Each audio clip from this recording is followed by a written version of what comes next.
যারা আমার ভিডিওটা দেখছেন তারা ভিডিওটাকে লাইক করবেন, আর যারা আমার চ্যানেলটা রেগুলার দেখেন তারা চ্যানেলটাকে সাবস্ক্রাইব করবেন।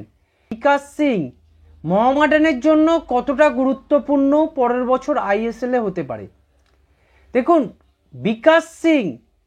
বিকাশ সিংয়ের যেটা মেন বিষয় সেটা হচ্ছে বিকাশ সিং খুব ভালো স্পিডি একটা মিডফিল্ডার, যে কিনা উইংস থেকে অপারেট করতে ভালো পারে।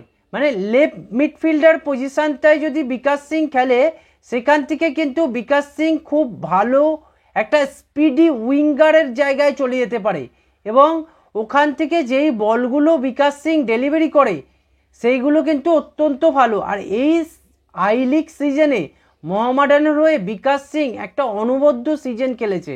বিকাশ সিং যেমন বল ডেলিভারি করতে পারে, তেমন ভালো বল পাসিং করতে পারে, এবং বল যে ওর উইনিং করার ক্ষমতা সেটা কিন্তু অনেক বেশি, এবং 1-1 ব্যাটেলে বিকাশ সিংয়ের রেকর্ড কিন্তু অনেক ভালো।